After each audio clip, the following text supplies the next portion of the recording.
Here. Late last night and early today, at my direction, the United States Armed Forces conducted an extraordinary military operation in the capital of Venezuela. Overwhelming American military power, air, land, and sea, was used to launch a spectacular assault.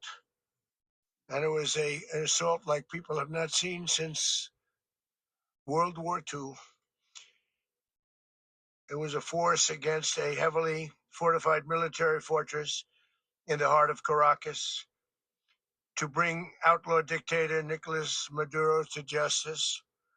This was one of the most stunning, effective, and powerful displays of American military might and competence in American history. And if you think about it, we've done some other good ones like the attack on Soleimani, the attack on al-Baghdadi, and the obliteration and decimation of the Iran nuclear sites just recently in an operation known as Midnight Hammer, all perfectly executed and done. No nation in the world could achieve what America achieved yesterday, or frankly, in just a short period of time. All Venezuelan military capacities were rendered powerless as the men and women of our military, working with U.S. law enforcement, successfully captured Maduro in the dead of night. It was dark. The uh, lights of Caracas were largely turned off due to a certain expertise that we have. It was dark and it was deadly. But captured along with his wife, Celia Flores, both of whom now face American justice. Maduro and Flores have been indicted in the Southern District of New York, Jay Clayton, for their campaign of deadly narco-terrorism against the United States and its citizens. I want to thank the men and women of our military who achieved such an extraordinary success overnight with breathtaking speed, power, precision, and competence. You rarely see anything like it. You've seen some raids in this country that didn't go so well. They were an embarrassment. If you look back to Afghanistan, or if you look back to the Jimmy Carter days, they were different days. We're a respected country again, maybe like never before. These highly trained warriors, operating in collaboration with U.S. law enforcement, caught them in a very ready position. They were waiting for us. They knew we had many ships out in the sea, we're just sort of waiting. They knew we were coming. So they were in what's called a ready position, but they were completely overwhelmed and very quickly incapacitated. If you would have seen what I saw last night, you would have been very impressed. I'm not sure that you'll ever get to see it, but it was an incredible thing to see. Not a single American service member was killed, and not a single piece of American equipment was lost.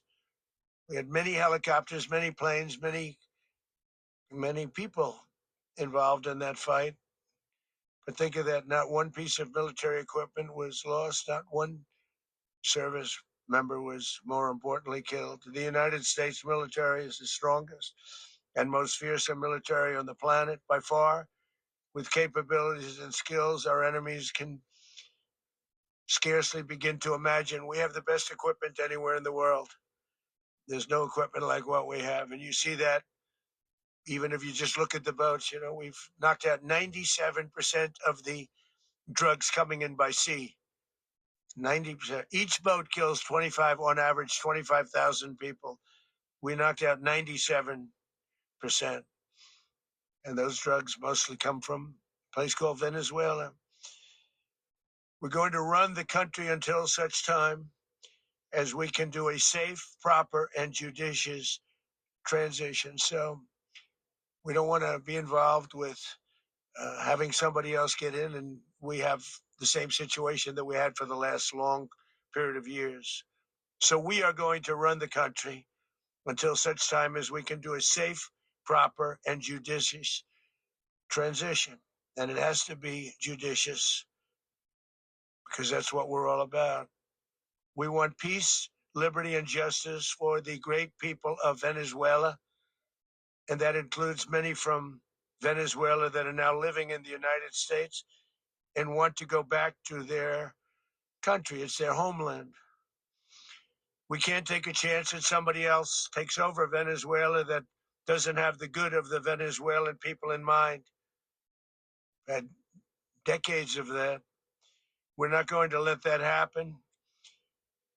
We're there now, and what people don't understand, but they understand as I say this, we're there now, but we're going to stay until such time as the proper transition can take place. So we're going to stay until such time as we're going to run it essentially until such time as a proper transition can take place. As everyone knows, the oil business in Venezuela has been a bust, a total bust for a long period of time. They were pumping almost nothing by comparison to what they could have been pumping and what could have taken place. We're going to have our very large United States oil companies, the biggest anywhere in the world, go in, spend billions of dollars, fix the badly broken infrastructure, the oil infrastructure, and start making money for the country. And we are ready to stage a second and much larger attack if we need to do so. So we were prepared to do a second wave if we needed to do so. We actually assumed that a second wave would be necessary, but now it's probably not. The first wave, if you'd like to call it that, the first attack was so successful, we probably don't have to do a second, but we're prepared to do a second wave, a much bigger wave, actually. This was pinpoint, but we have a much bigger wave that probably won't have to do. This partnership of Venezuela with the United States of America, a country that everybody wants to be involved with because of what we were able to do and accomplish, will make the people of Venezuela rich, independent, and safe. And it will also make the many, many people from Venezuela that are living in the United States extremely happy. They suffered. They suffered. So much was taken from them. They're not going to suffer anymore. The illegitimate dictator Maduro was the kingpin of a vast criminal network responsible for trafficking colossal amounts of deadly and illicit drugs into the United States. As alleged in the indictment, he personally oversaw the vicious cartel known as Cartel de las Solis, which flooded our nation with lethal poison, responsible for the deaths of countless Americans, the many, many Americans, hundreds of thousands over the years of Americans died because of him. Maduro and his wife will soon face the full might of American justice and stand trial on American soil. Right now, they're on a ship they'll be heading to ultimately New York, and then a decision will be made, I assume, between New York and Miami or Florida. But we have people where the overwhelming evidence of their crimes will be presented in a court of law. And I've seen it. I've seen what we have. It's both horrible and breathtaking that something like this could have been allowed to take place. For many years after his term as president of Venezuela expired, Maduro remained in power and waged a ceaseless campaign of violence, terror, and subversion against the United States of America, threatening not only our people, but the stability of the entire region. And you all saw it. In addition to trafficking gigantic amounts of illegal drugs that inflicted untold suffering and human destruction all over the country, all over, in particular, the United States, Maduro sent savage and murderous gangs, including the bloodthirsty prison gang, Tren de Aragua, to terrorize American communities nationwide. And he did indeed. They were in Colorado. They took over apartment complexes. They cut the fingers off people if they called police. They were brutal, but they're not so brutal now. And I just have to congratulate our military, Pete, and everybody, and our National Guard, because the job that they've done, whether it's in Washington, D.C., where we have a totally safe city, where it was one of the most unsafe cities anywhere in the world, frankly, and now we have no crime in Washington, D.C. We haven't had a killing. We had the terrorist attack a few weeks ago. A little bit of a different kind of a threat, but we haven't had a killing in a long period of time, 6-7 months. We used to have two, on average, two a week in Washington, our capital. We don't have that anymore. The restaurants are opening. Everyone's happy. They're walking their daughters. They're walking their children, their wives. They walk to restaurants. Restaurants are opening all over Washington, D.C. So I want to thank the National Guard. I want to thank our military. And I want to thank law enforcement. Been amazing. And they should do it with more cities. We're doing it, as you know, and we're doing it in Memphis, Tennessee right now, and crime is down. We've just sort of started a few weeks ago, but crime is down now 77%. And the governor of Louisiana called, great person, and he wanted us to help him, as you know, in a certain very nice part of Louisiana. And we have done that. And it was a rough section, and we have crime down. I understand it's down to almost nothing already after 2.5 weeks. New Orleans, it's down to almost nothing. And we've only been there for 2.5 weeks. Can't imagine why governors wouldn't want us to help. We also helped, as you know, in Chicago. Then crime went down a little bit there. We did a very small help because we had no working ability with the governor. The governor was a disaster, and the mayor was a disaster. But it knocked down crime. But we're pulling out of there when they need us. We'll know. You'll know. You'll be writing about it. And likewise, Los Angeles, where we saved Los Angeles early on, where the head of the police department made a statement that if the federal government didn't come in, we would have lost Los Angeles. That's long after the fires. That's when they had the riots in Los Angeles. We did a great job. Got no credit for it whatsoever, but that's okay. It doesn't matter. We don't need the credit. But we'll be pulling out when they need us. They'll call, or we'll go back if we have to. We'll go back. But we did a great job in various cities. But the place that we're very proud of is Washington, D.C., because it's our nation's capital. We took it from being a crime-ridden mess to being one of the safest cities in the country. But the gangs that they sent raped, tortured, and murdered American women and children. They were in all of the cities I mentioned, Tren de Aragua. And they were sent by Maduro to terrorize our people. And now Maduro will never again be able to threaten an American citizen or anybody from Venezuela. There will no longer be threats. For years, I've highlighted the stories of those innocent Americans whose lives were so heartlessly robbed by this Venezuelan terrorist organization. Really one of the worst. One of the worst, they say the worst.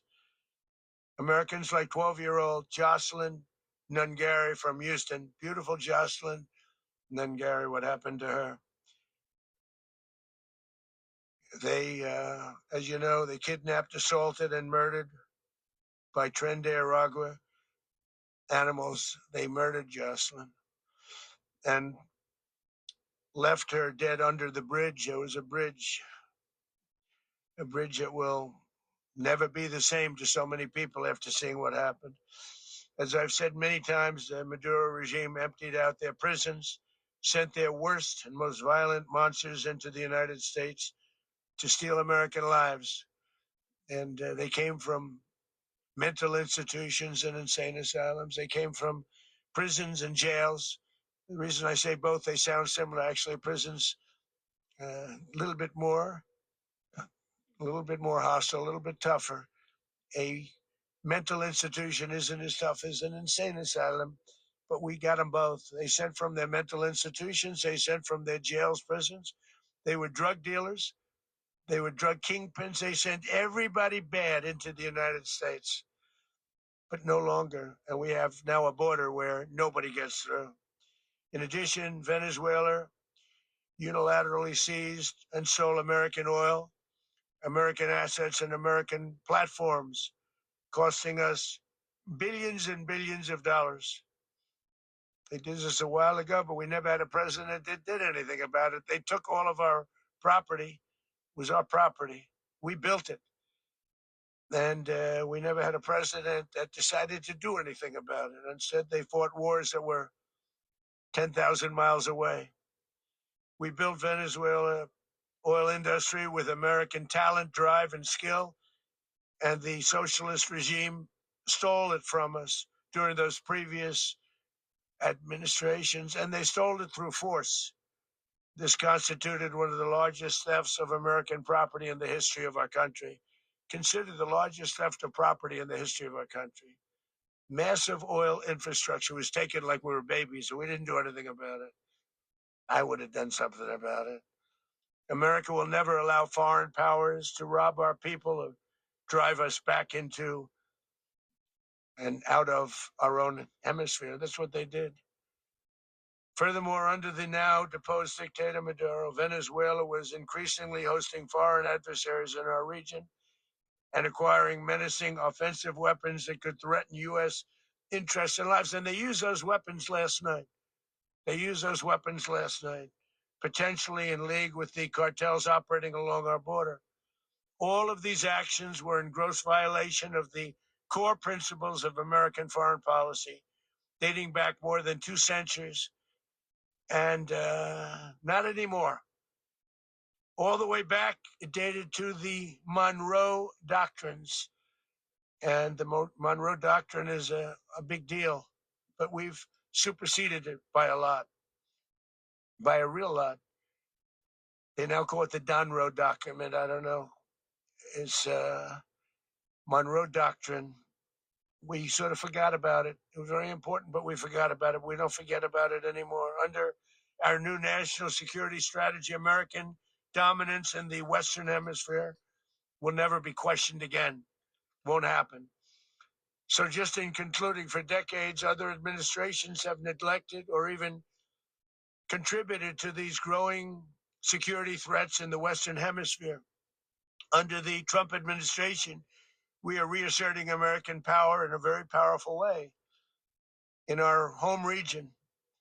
And our home region is very different than it was just a short while ago. The future will be, and we did this in my first term.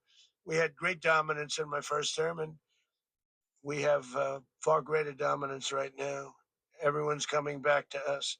The future will be determined by the ability to protect commerce and territory and resources that are core to national security.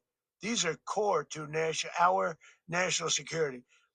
Just like tariffs are, they've made our country rich, and they've made our national security stronger than ever before. But these are the iron laws that have always determined global power. And we're going to keep it that way. We will secure our borders. We will stop the terrorists. We will crash the cartels, and we will defend our citizens against all threats, foreign and domestic. Other presidents may have lacked the courage or whatever to defend America, but I will never allow terrorists and criminals to operate with impunity against the United States. This extremely successful operation should serve as warning to anyone who would threaten American sovereignty or endanger American lives. Very importantly, the embargo on all Venezuelan oil remains in full effect.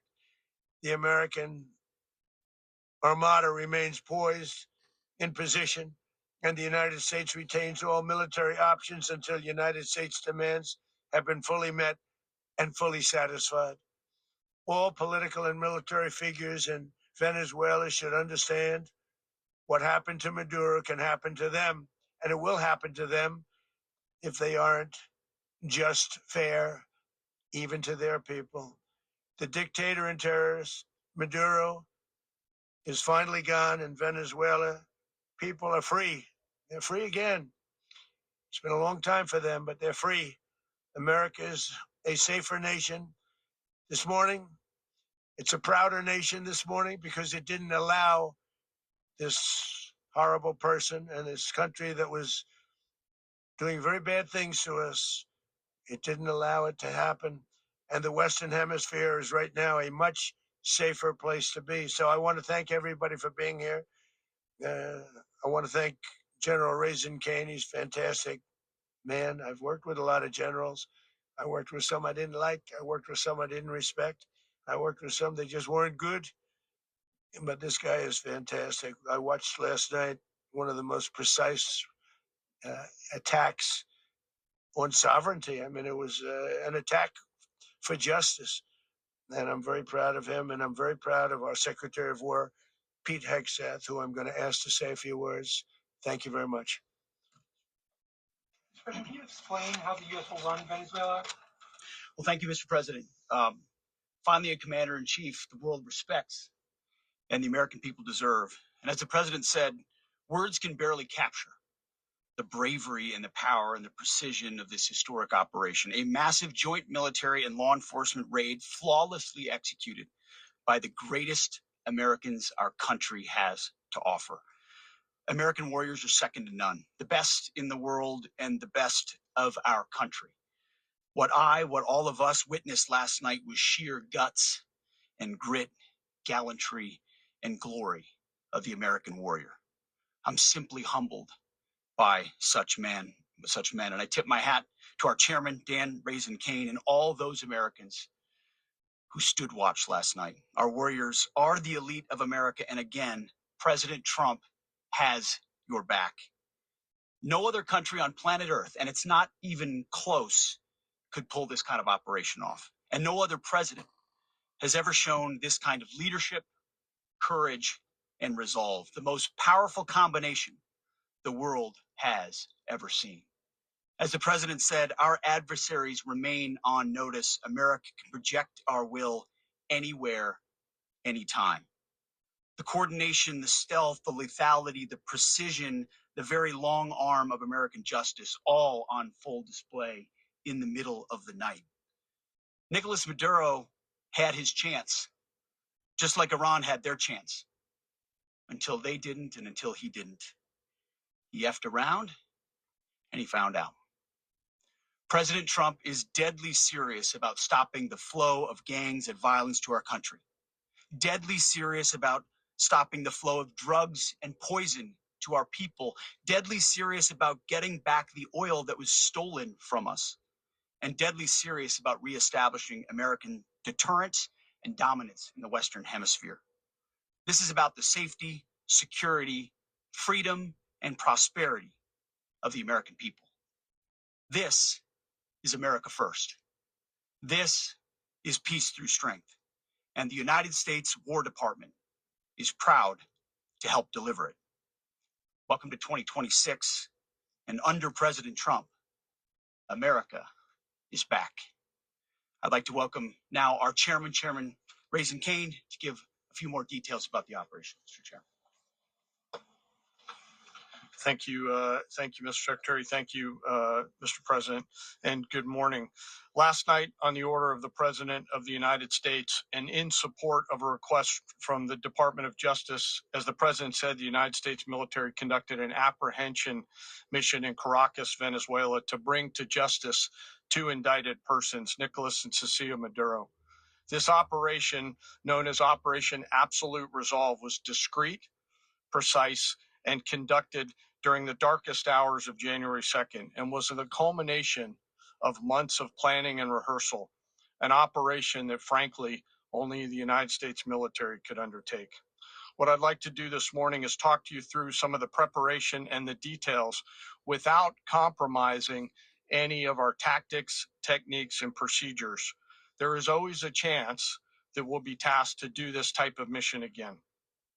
Our interagency work began months ago and built on decades of experience of integrating complex air, ground, space, and maritime operations.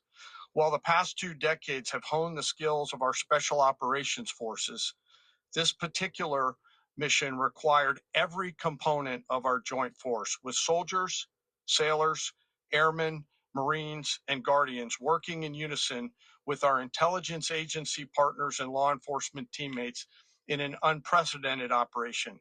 We leveraged our unmatched intelligence capabilities and our years of experience in hunting terrorists. And we could not have done this mission without the incredible work by various intelligence agencies, including the CIA, NSA, and NGA. We watched, we waited, we prepared, we remained patient and professional. This mission was meticulously planned, drawing lessons from decades of missions over the last many years, many missions over these last many years. This was an audacious operation that only the United States could do. It required the utmost of precision and integration within our joint force. And the word integration does not explain the sheer complexity of such a mission. An extraction so precise, it involved more than 150 aircraft launching across the Western Hemisphere in close coordination, all coming together in time and place to layer effects for a single purpose: to get an interdiction force into downtown Caracas while maintaining the element of tactical surprise.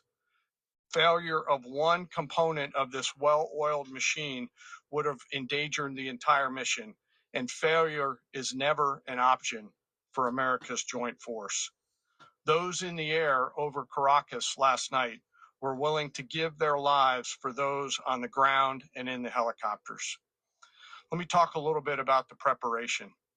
After months of work by our intelligence teammates to find Maduro and understand how he moved, where he lived, where he traveled, what he ate, what he wore, what were his pets, in early December, our force was set pending a series of aligned events. Key was choosing the right day to minimize the potential for civilian harm and maximize the element of surprise, and minimize the harm to the indicted personnel, so as the president said, they could be brought to justice. And as the president said earlier today, weather in Venezuela is always a factor this time of the year. And over the weeks through Christmas and New Year's, the men and women of the United States military sat ready, patiently waiting for the right triggers to be met and the president to order us into action.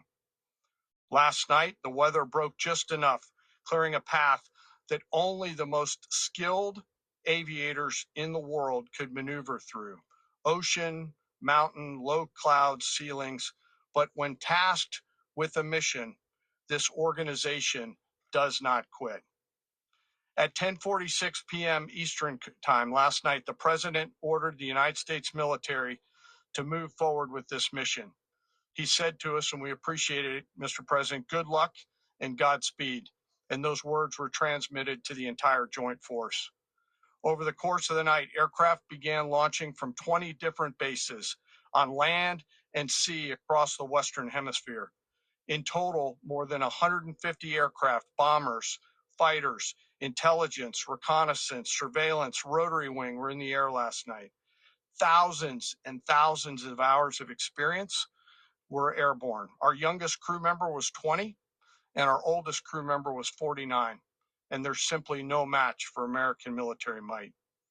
As the night began, the helicopters took off with the extraction force, which included law enforcement officers, and began their flight into Venezuela at 100 feet above the water. As they approached Venezuelan shores, the United States began layering different effects provided by Spacecom, Cybercom, and other members of the interagency to create a pathway. Overhead, those forces were protected by aircraft from the United States Marines, the United States Navy, the United States Air Force, and the Air National Guard. The force included F-22s, F-35s, F-18s, EA-18s, E-2s, B-1 bombers, and other support aircraft, as well as numerous remotely piloted drones. As the force began to approach Caracas, the Joint Air Component began dismantling and disabling the air defense systems in Venezuela, employing weapons to ensure the safe passage of the helicopters into the target area. The goal of our air component is, was, and always will be to protect the helicopters and the ground force and get them to the target and get them home. As the force crossed the last point of high terrain where they'd been hiding in the clutter, we assessed that we had maintained totally the element of surprise. As the helicopter force ingressed towards the objective at low level, we arrived at Maduro's compound at 1:01 a.m. Eastern Standard Time, or 2:01 a.m. Caracas local time, and the apprehension force descended into Maduro's compound and moved with speed, precision, and discipline towards their objective, and isolated the area to ensure the safety and security of the ground force while apprehending the indicted persons. On arrival into the target area, the helicopters came under fire, and they replied with that fire with overwhelming force in self-defense. One of our aircraft was hit, but remained flyable, and as the president said earlier today, all of our aircraft came home, and that aircraft remained flyable during the rest of the mission. As the operation unfolded at the compound, our air and ground intelligence teams provided real-time updates to the ground force, ensuring those forces could safely navigate the complex environment without unnecessary risk. The force remained protected by overhead tactical aviation. Maduro and his wife, both indicted, gave up and were taken into custody